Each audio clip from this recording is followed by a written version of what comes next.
Here's the big question. How is it that most entrepreneurs hustle and are always busy and struggle to take just one step forward only to fall two steps back? They're dedicated, determined, and driven, but only a few finally break through and win. This show uncovers those quantum leap patterns of highly successful people so you can simply model what they do and apply to your future success.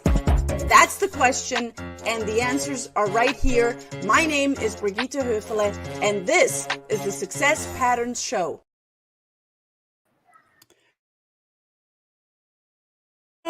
If I can only see you guys, there you are. Welcome everyone to the Success Pattern Show. My name is Brigitte Höfele. I am honored and excited to be here with you again. Thank you for tuning in. Brigitte Höfele is the name, and what you sign up for is what you get. A lot of energy, a lot of information, a lot of fun. So if you want to take some notes, it's always good to have something to write with and something to write on. I am the CEO of the Center of NLP, and I am very honored to also be the mother of two incredible daughters and the wife of the culture guy.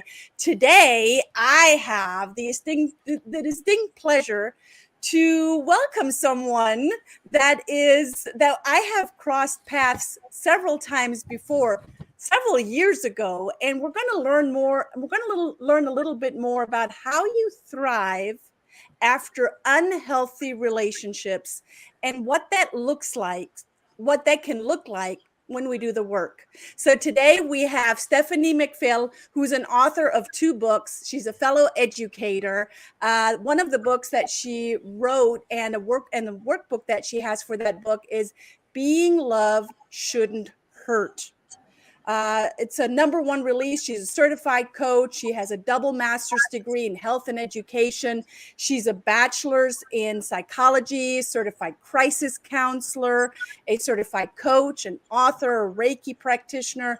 And she specializes, not just helps, but specializes helping brilliant women to date up, giving them tools to thrive after codependency and narcissistic abuse.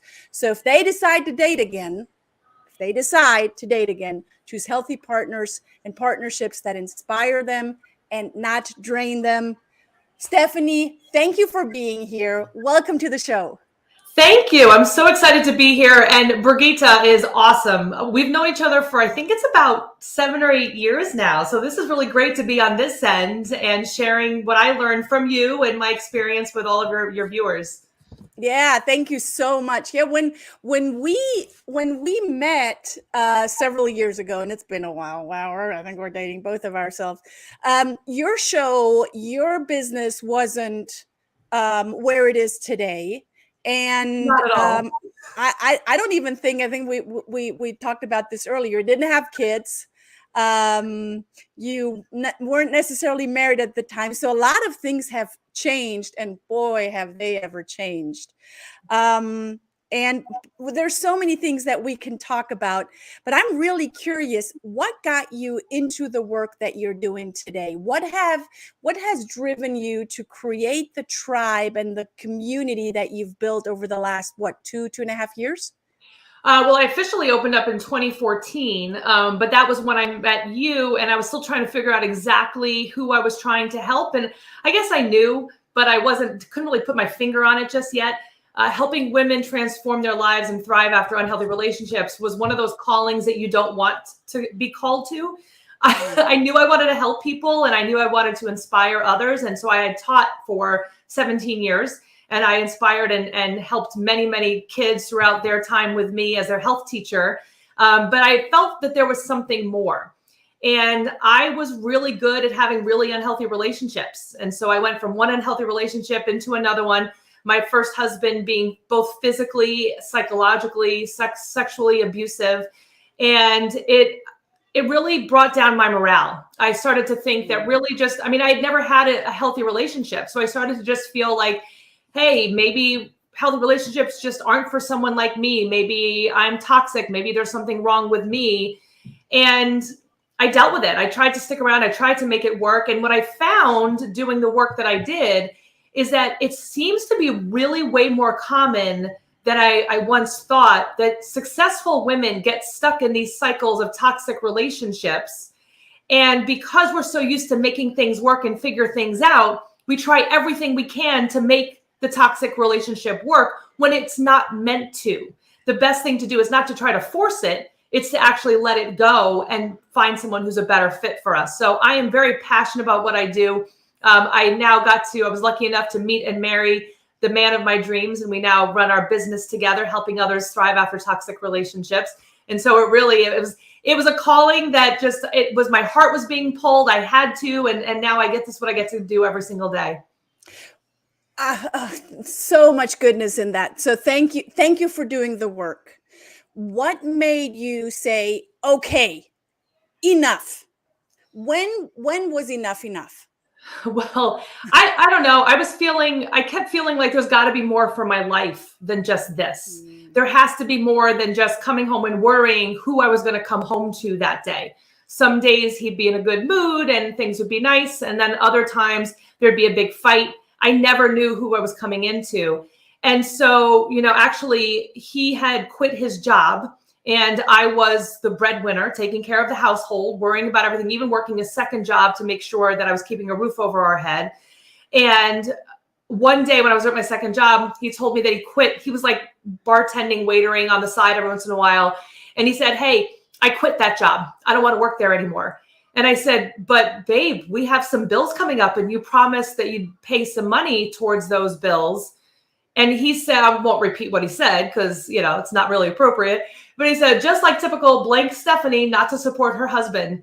And it was that text message while I was working a second job that I said, you know what? I'm not doing this anymore. I've gone above and beyond to help him in everything that he did, even though he was being abusive. I was still trying to help. And I said, forget it. I called up one of my friends. Can I go stay with you? I left my home that I owned and left him to go. And I said, if he burns the house down at this point, I don't even care. I can't be in this situation with him anymore.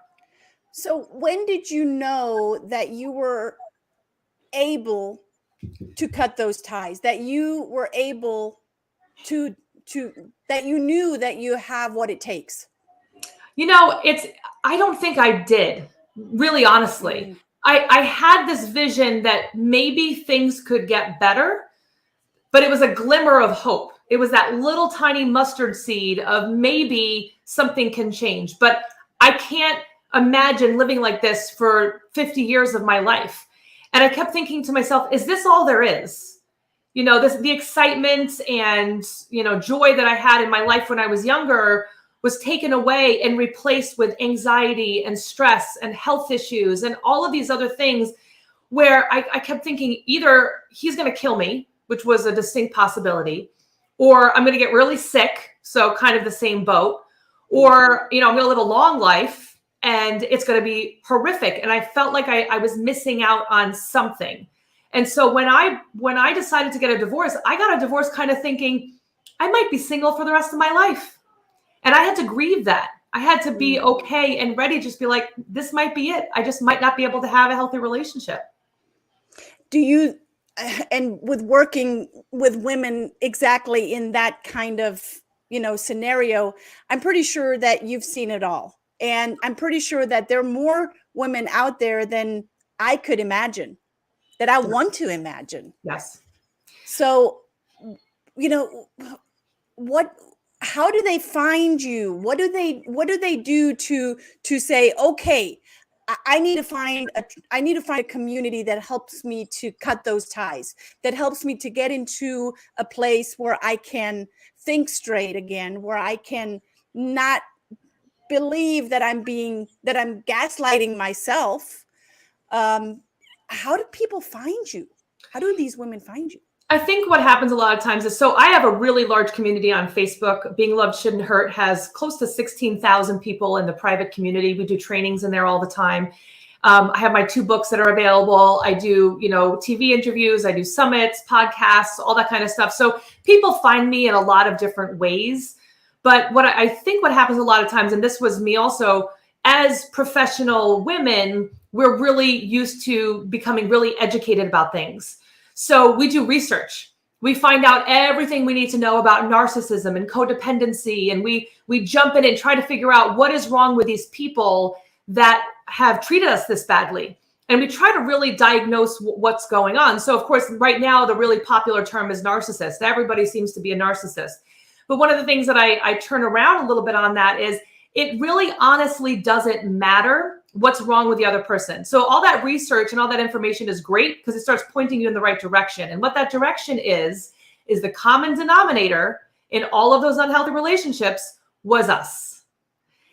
And once we can, and this is not blaming, I'm not blaming anybody that was in a toxic relationship because we are not victim blaming at all. But we do have the responsibility to take care of ourselves. And so the women that learn all this information realize, hey, I keep making the same mistakes and I don't know what to do. That's when they decide, hey, I'm going to take action and get support and figure out what I'm doing to continue to attract these same types of people so that I can stop wasting my time trying to figure it out on my own. Yeah, I'm getting some of these comments in, and people are saying so wonderful that Stephanie's using her experience to help others.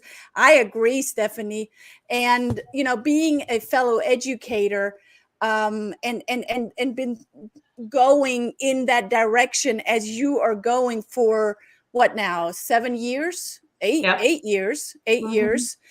How for yourself, now that you have found the love of your life, you have 2 beautiful children, you have the loving husband, which I know as well. How do you create that balance in life? Because there's a lot to juggle there. There is. But just like I teach my clients too, is that there is every part of, we need to be worried about every part or concerned about every part. So what I mean by that is physical health, social health, mental health, spiritual health. We need to have that all in balance. And so I always practice what I preach. So last year, my husband, David, got really sick and he was in and out of the hospital and was getting surgeries and things were going on. And so I was juggling him being sick, the business, the kids being home, and I was juggling all of it. And most of the time I was actually doing pretty well. And my clients and friends were saying, well, I don't understand how you're doing it. And I said, well, because I practice what I preach. The things that I teach my clients, I follow those same exact things. And so for me, the balance is, what am I doing for my own self-care?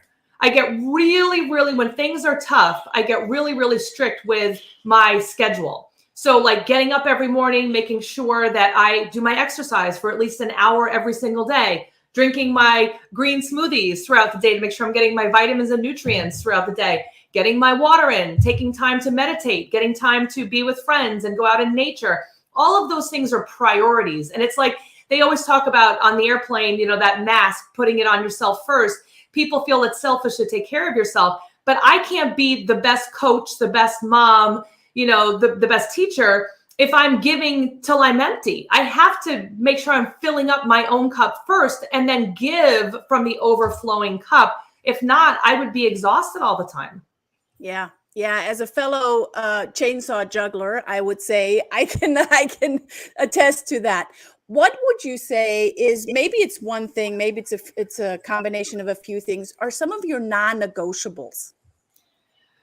Non-negotiables for me are definitely being able to exercise. I mean, that unless I'm sick, like unless something is going on, I'm exercising. And my husband knows that. If I don't do it first thing in the morning, I'm doing it some other time because I'm a much nicer person if I exercise.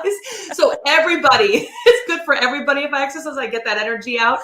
And getting out in nature. I think that's one of the things. Last weekend we went to I went for a walk with the kids out in nature, and there was some live music, and I love live music.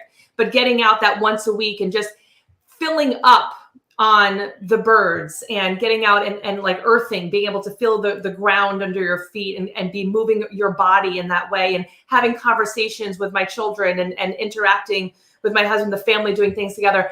There's got to be a balance between work time and family time. So I want to be present with my children. So weekends, family time, that's definitely a non-negotiable. Weekdays, sometimes we have to move some things around a little bit. But I want to be able to be fully present with my children and have them experience all of these things so they start to learn how to take care of themselves and what they need to do to fill up their own cups. Yeah, yeah. And thank you for being such a great model to your children, because all they can do is model that. And if we're just working, all they know is, well, there's, both parents that are just working themselves half to death. Mm-hmm. You are an incredible leader, and I read out your credentials, and you have a very great and long list of credentials, double master's degree, and all of the other added certifications. As a leader, you're a learner. As a leader, you're a mentor. You're pouring into others. What do you do on a consistent basis that allows you to soak up, to continue to learn? What do you do? I think I say this to all my clients. I will always have a coach. I will always have someone that's smarter than me teaching me what they learn.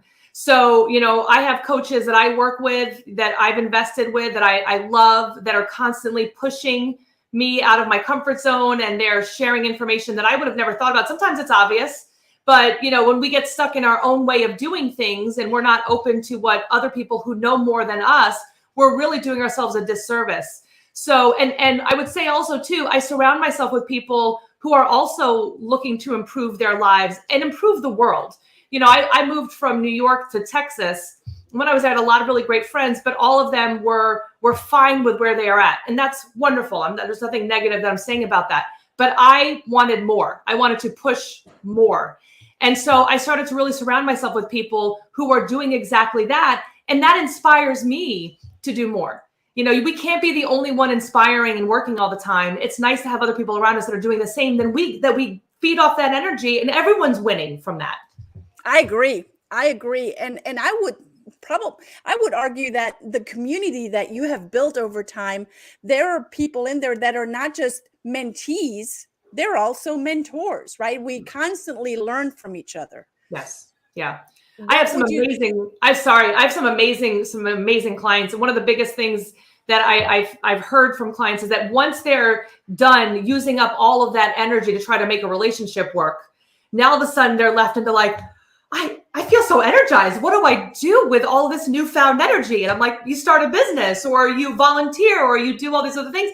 And then they're off doing all these really epic things, and they're inspiring me. I'm like, whoa, look at that. Like, one's traveling the world, one's on all these different political things, like changing the world positively, and all these wonderful things, because they have that energy to do it. So yeah, the teacher, sometimes that switches around a little bit as the person that you're working with grows. Yeah. Do you ever find yourself just being drained? I mean, clearly you love the work that you do. I mean, it shows out of in every word that you say, and your body language, your tonality, and everything how you express yourself. But what do you do when you feel just completely and utterly drained? Doesn't happen often. It honestly really doesn't, because I am really good about my own boundaries, which I learned boundaries in my 30s. So anyone can learn boundaries whenever they need to, and I can help you with that. But for me, the boundaries are really important. So, being able to listen to my body, listen to myself. When is it too much? When do I need to take a break? When do I need, some girl time? When do I need, it really, and also too, I think, having a partner that is really committed to the business, but to us as a partnership first and foremost. If I need something, and I can vocalize what I need, he's more than welcome to help me with that. He's more than happy to help me with that. And so I think that the drain, a lot of times, honestly, the drain is the children and the business. And we have young kids. We have a 6-year-old and a 3-year-old. So sometimes it's like one person's on a call with a client while the other person's with the kids, and then, vice versa. And sometimes one of us has more clients than the other. And so, but we get to see and appreciate what the other person is dealing with. And when we're needing a break from the kids and business, like I got to go outside, or I got to do something. And we're both very happy to help the other person with that need to get away if we need to. And this is a very unique time. I mean, we work from home. You've been building both of your businesses from home. You have your children at home. You Yeah. homeschool. Everything is there, right? I don't know if you have pets, if you want to add on, if you want to add that to the list, everything is right there. And it can get, like I say, it can turn into those chainsaws that we're juggling, but you're juggling them really, really well.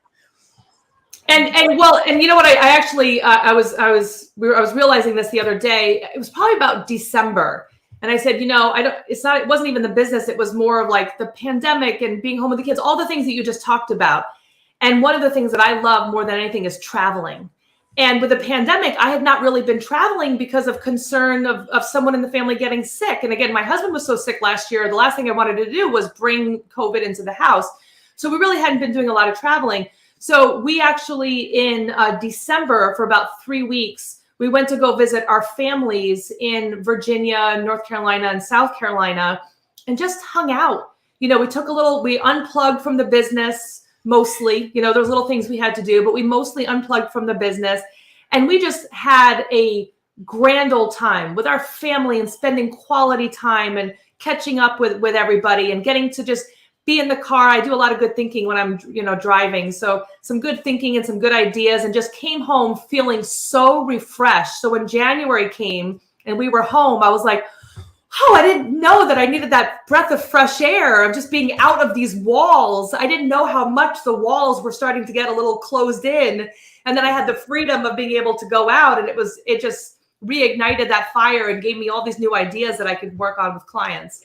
Isn't that interesting? Once you have a change of view, it actually changes your entire view, and you get these great ideas. You become creative, and it becomes easier again. I mean, specifically now, having small children at home during a time of pandemic, that's hard.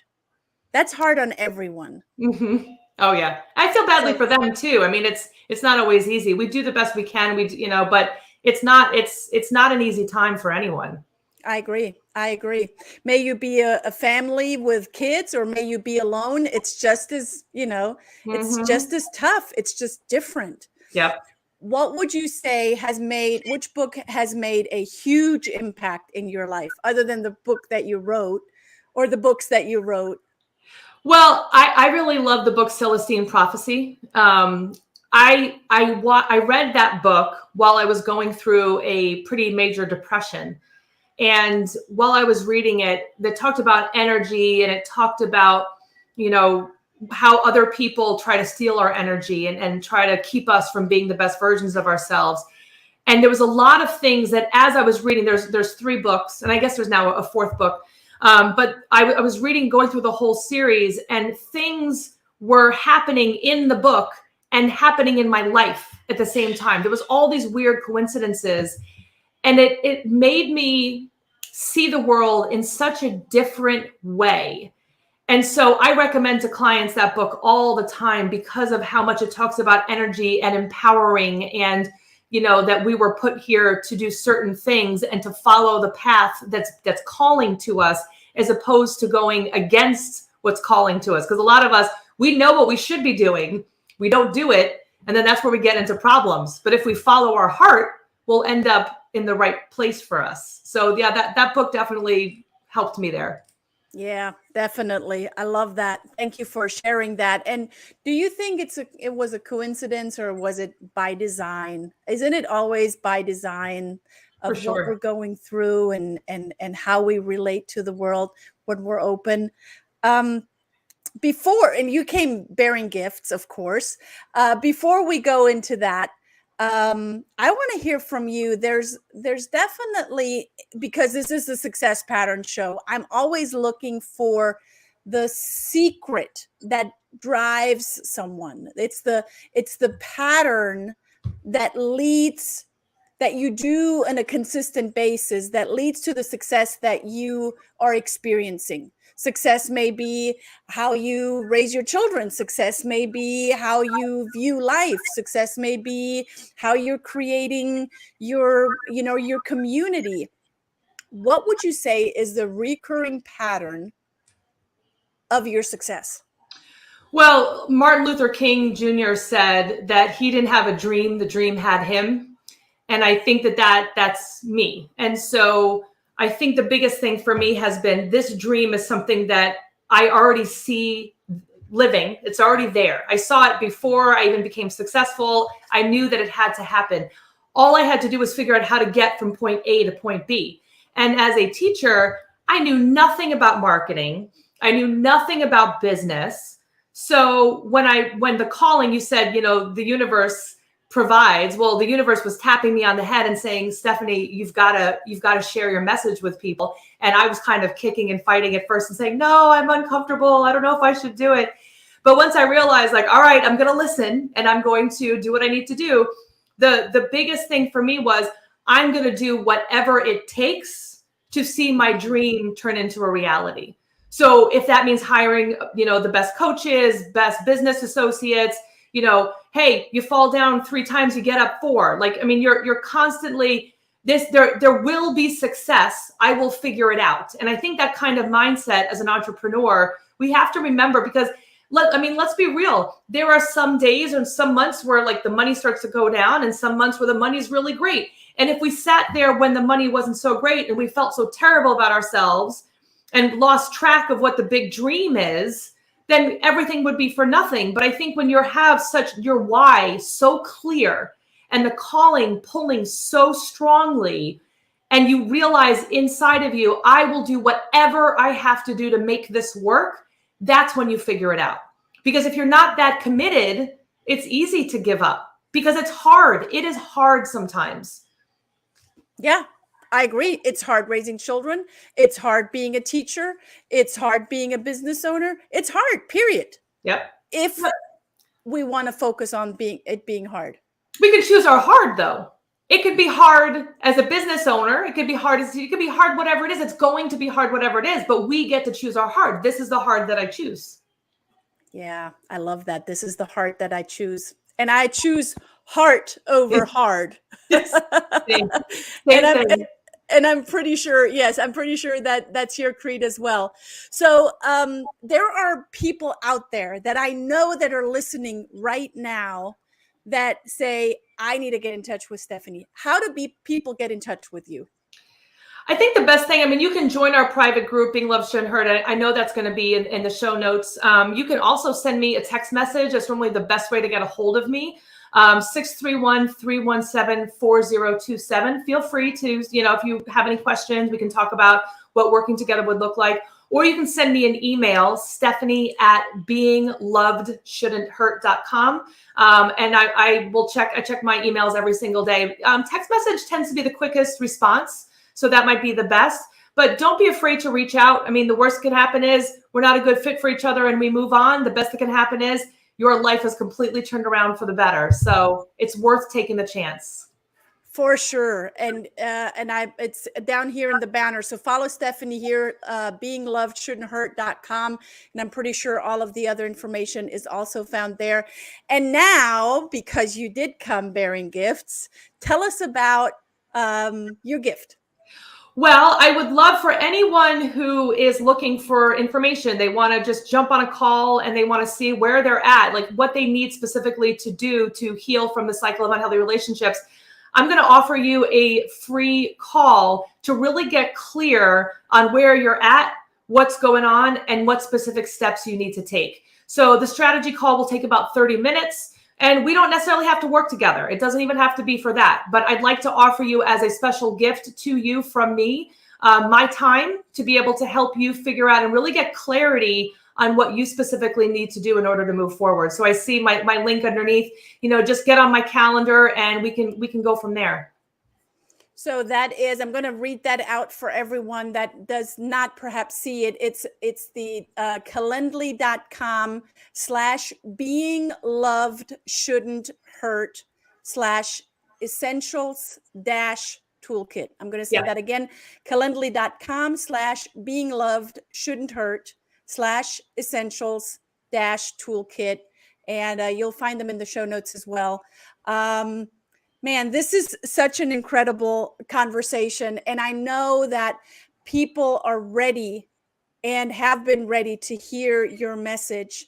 And the work that you do is so fundamental and so, like you said, essential.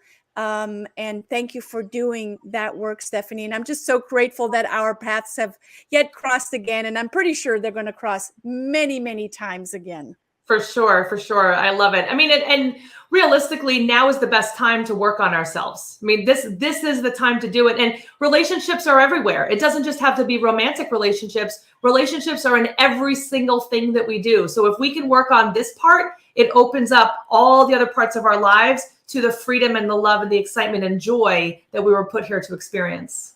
Yeah, I agree. I agree. Thank you for being here. Guys, get with Stephanie McPhail, and thank you for being here today. Tune in again next Tuesday, same time, same place. Your Brigitte Höfele. Thanks, Stephanie. Thank you for tuning in to the Success Pattern Show at www.thesuccesspatternshow.com. My name is Brigitte Höfele.